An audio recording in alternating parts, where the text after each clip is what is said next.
Assalamualaikum warahmatullahi wabarakatuh. Selamat pagi teman-teman semuanya. Semoga diberikan kesehatan dimanapun kalian berada.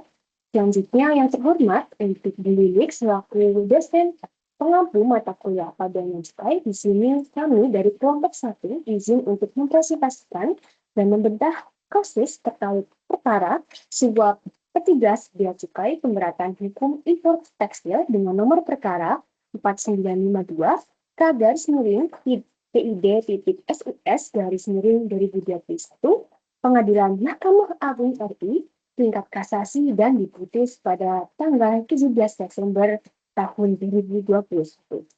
Di sini saya selaku moderator izin memperkenalkan diri. Nama saya Koika Selvi Indrasta yang nantinya akan memandu jalannya presentasi pada kali ini. Tak kenal maka tak sayang.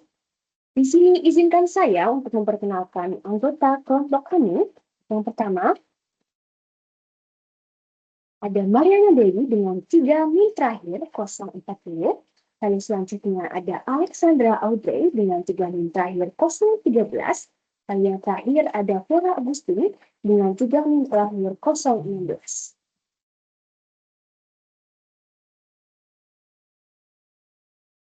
Sebelum kita masuk ke pokok perkara, penting bagi kita untuk memahami siapa yang berdiri di hadapan majelis hakim dan dalam kapasitas apa perkara ini. Irianto bersama pejabat Bea Cukai Batam bersekongkol untuk membiarkan kuantitas impor tekstil dari Cina melebihi batas persetujuan impor tekstil dan produk tekstil atau industri TPT. Nah, modusnya dokumen packing list ini dimanipulasi sehingga kuantitas diperkecil sebesar 25 hingga 30% sebelum tekstil memasuki kawasan bebas Batam atau free trade zone. Nah, dampak yang dihasilkan yaitu pasar di Indonesia ini dibanjiri oleh tekstil yang berasal dari Cina. Apa dampak fatalnya? Industri tekstil domestik hancur, banyak pabrik kuyung kita, serta ribuan buruh terkena PHK. Pada tanggal 2 Maret 2020, penemuan 27 kontainer milik PT FIB dan PT PGP di Pelabuhan Tanjung Priok ini menemukan bahwa isi tidak sesuai dengan dokumen atau asal barang tercatat di India, namun kenyataannya barang tersebut datang dari China. Di balik ada ribuan buruh yang kehilangan pekerjaan, pertanyaannya bagaimana hukum merespon kejahatan yang berskala seperti ini? Mari kita lihat konstruksi dakwaan yang dibangun oleh jaksa penuntut umum. Selanjutnya, untuk latar belakang transaksi akan dijelaskan oleh rekan saya, Ale. Waktu dan tempat saya persilahkan. Baik, terima kasih atas kesempatannya. Berikutnya, kita masuk ke latar belakang transaksi, yang menggambarkan bagaimana skema suap ini bekerja secara konkret. Total ada 390 kontainer tekstil impor yang terlibat dalam skema ini. Untuk setiap kontainer yang diloloskan, Saudara Irianto memberikan uang suap sebesar 5 juta per kontainer kepada pejabat bea cukai Batam. Jika dikalikan, total uang suap yang berpindah tangan mencapai 1,95 miliar. Alur transaksinya dapat kita lihat, yaitu barang tekstil dikirim dari Cina sebagai negara asal, kemudian masuk ke kawasan bebas Batam atau free trade zone. Disinilah di mana manipulasi dokumen dilakukan, di mana angka kuantitas diperkecil. Setelah dokumen direkayasa, barang kemudian diteruskan ke Pelabuhan Tanjung Priok, Jakarta untuk didistribusikan ke pasar dalam negeri. Next. Lalu apa yang menjadi pokok sengketa dalam perkara kasasi ini? Ada 3 hal utama yang diperdebatkan. Yang pertama, kesalahan penerapan pasal. Pengadilan Negeri Tindak Pidana Korupsi di tingkat pertama menjerat terdakwa dengan pasal 5 ayat 1 huruf A UU Tipikor, pasal tentang pemberi suap yang ancaman maksimalnya hanya 5 tahun penjara.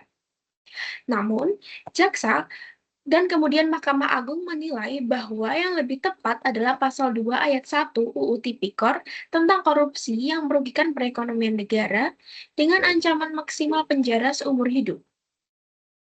Yang kedua, berat ringannya hukuman. Vonis 3 tahun yang dijatuhkan di tingkat pertama dan dikuatkan di banding dinilai sangat tidak proporsional dibandingkan kerugian yang ditimbulkan, yaitu 1,6 triliun. Yang ketiga, klasifikasi tindak pidana. Mahkamah Agung berpedoman pada SEMA nomor 3 tahun 2018 untuk menegaskan bahwa perbuatan terdakwa bukan sekedar suap biasa, melainkan korupsi yang secara nyata merugikan perekonomian negara secara massif. Demikian yang dapat saya sampaikan, saya kembalikan ke moderator. Baik, terima kasih atas penjelasannya. Lalu selanjutnya, untuk para pihak, ini akan dijelaskan oleh rekan saya, waktu dan tempat saya persilakan.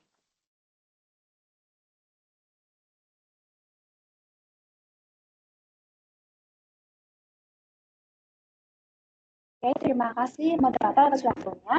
Di sini saya akan menjelaskan pihak terbanding atau termohon kasasi dan juga pihak pemohon kasasi. Oke, dalam perkara ini terdapat pihak terbanding atau termohon kasasi, yaitu Irianto.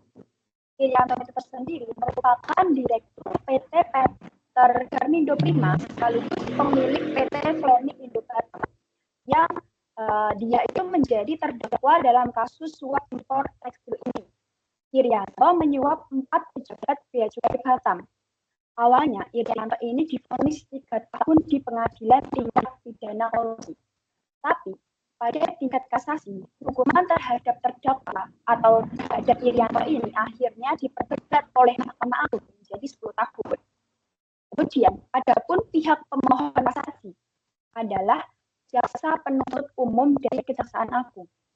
Jaksa menilai bahwa putusan di tingkat pertama maupun banding itu hanya menjatuhkan hukuman 3 tahun penjara. Dan Jaksa Penuntut Umum ini merasa dan menilai bahwa hukuman ini itu masih terlalu ringan dan belum mencerminkan tingkat keseriusan tindak pidana yang dilakukan serta besarnya kerugian negara yang ditimbulkan. Tidak hanya itu saja, Jaksa Penuntut Umum dari Kejaksaan Agung menuntut pasal 2 ayat 1 Undang-Undang Tipikor. Boleh beri next slide. Oke, selanjutnya saya akan menjelaskan pendapat hukum, pendapat hakim atau pertimbangan majelis kasasi.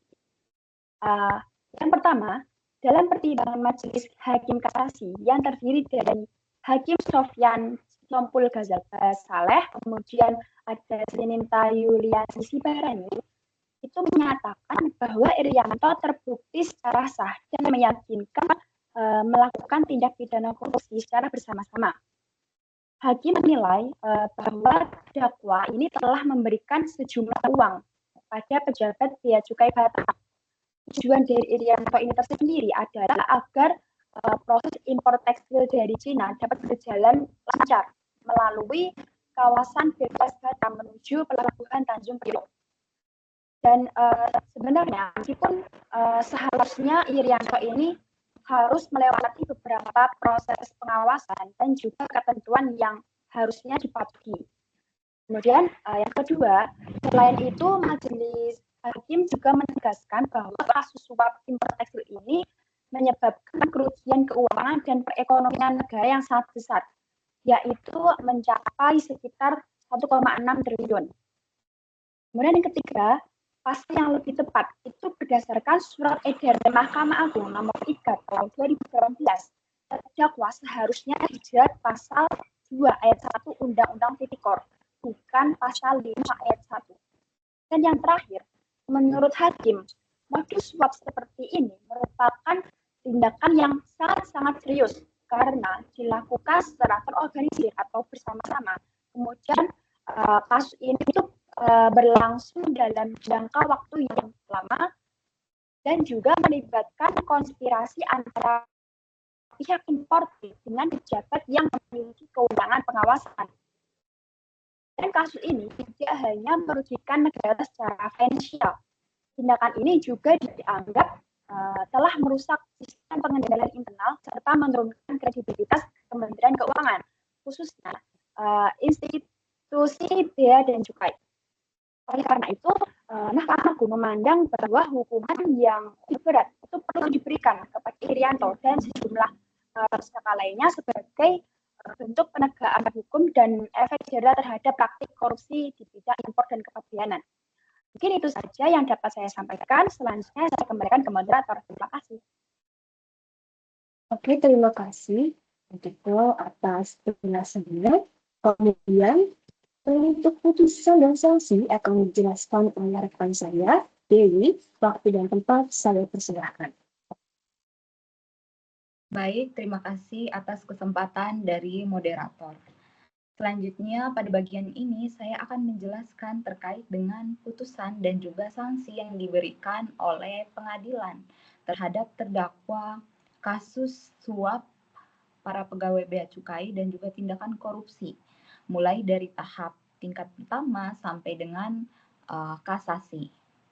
Nah, pada tingkat pertama, yaitu di Pengadilan Negeri Tindak Pidana Korupsi, memutuskan bahwasanya terdakwa itu dikenakan vonis sanksi penjara 3 tahun penjara. Kemudian setelah dilakukan banding di Pengadilan Tinggi, kemudian memvonis bahwa terdakwa itu tetap dikenakan hukuman 3 tahun penjara. Nah, kemudian di tingkat kasasi itu, Mahkamah Agung memperberat lagi hukumannya menjadi 10 tahun penjara, diperberat 3 kali lipat. Nah, ini berdasarkan atas tuntutan jaksa penuntut umum yang mengajukan kasasi karena mereka menganggap bahwa vonis 3 tahun penjara itu terlalu ringan, tidak sebesar dengan kerugian yang dialami oleh negara. Nah, kemudian ada sanksi tambahan berupa denda 200 juta dengan subsidiar 4 bulan kurungan. Nah, artinya di sini apabila denda tersebut tidak dibayarkan, maka terdakwa akan mengganti dengan pidana kurungan selama 4 bulan. Next. Nah, selanjutnya ada dasar hukum yang ditetapkan oleh Mahkamah Agung atas kasus yang terjadi ini. Nah, pada pasal 2 ayat 1 Undang-Undang Tipikor, yaitu Undang-Undang Nomor 31 1999 bersama dengan Undang-Undang Nomor 20 Tahun 2001, pasal ini mengatur terkait dengan tindak pidana korupsi yang merugikan keuangan atau perekonomian negara. Kemudian ada pasal 18, pasal ini mengatur terkait dengan sanksi tambahan. Sanksi tambahan ini berupa perampasan aset, kemudian pencabutan hak-hak tertentu, dan juga pembayaran uang ganti atas kerugian yang dialami oleh negara. Seperti yang diberikan pada kasus itu, pengadilan memberikan sanksi tambahan sebesar 200 juta dengan subsidiar 4 bulan kurungan. Kemudian ada pasal 55 ayat 1 ke 1 KUHP. Nah, pasal ini mengatur terkait dengan orang-orang yang melakukan tindakan pidana, yang menyuruh melakukan tindakan pidana, dan juga yang ikut serta dalam melakukan tindakan pidana. Nah, pada kasus itu ada importir, kemudian ada perusahaan, dan juga ada para pegawai bea cukai yang disuap oleh terdakwa. Kemudian ada pun pedoman dan rujukan yang diberikan oleh Mahkamah Agung. Nah, ini dikeluarkan dalam SEMA nomor 3 tahun 2018. Jadi, surat edaran Mahkamah Agung ini menjadi pedoman untuk memberikan hukuman kepada terdakwa. Pedoman ini itu untuk memperkuat Undang-Undang Tipikor tadi, seperti itu. Sekian pemaparan dari saya kembalikan kepada moderator. Baik, terima kasih untuk pemaparannya Dewi. Di sini kita dapat melihat ya, untuk kesimpulan. Dari keseluruhan analisis perkara ini, kita dapat menarik satu benang merah yang tegas. Kasus ini menegaskan bahwa perbuatan suap yang berdampak masif terhadap perekonomian negara tidak cukup hanya dijerat pasal suap biasa. Nah, perbuatan suap yang dampaknya berskala masif terhadap perekonomian negara ini tidak cukup hanya dijerat dengan pasal suap biasa. Mahkamah Agung membuktikan bahwa hal ini dengan memperberat hukuman Irianto dari 3 tahun menjadi 10 tahun penjara, lebih dari 3 kali lipat vonis pengadilan tingkat pertama. Lalu yang kedua, terdapat koreksi pasal yang dilakukan MA bukan sekadar teknis hukum. Ini adalah pernyataan sikap bahwa pasal 2 ayat 1 UU Tipikor yang menyasar perbuatan yang merugikan keuangan dan perekonomian negara jauh lebih tepat ditetapkan dibandingkan pada pasal 5 ayat 1 yang hanya memandang perbuatan ini sebagai suap aktif semata. Lalu yang selanjutnya, angka 1,6 triliun kerugian negara, ribuan buruh yang kehilangan pekerjaan, dan pabrik tekstil yang gulung tikar adalah bukti nyata bahwa kejahatan ini bukan kejahatan kecil, maka sanksinya harus berbicara dengan setimpal, yakni 10 tahun penjara dan denda sebesar 200 juta subsidiar 4 bulan kurungan.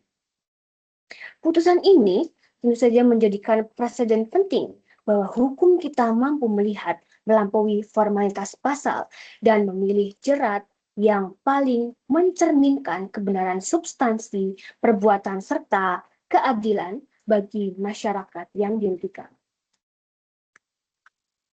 Sekian, terima kasih sudah memperhatikan. Untuk presentasi kali ini, apabila ada kesalahan, kami mohon maaf. Terima kasih. Wassalamualaikum warahmatullahi wabarakatuh.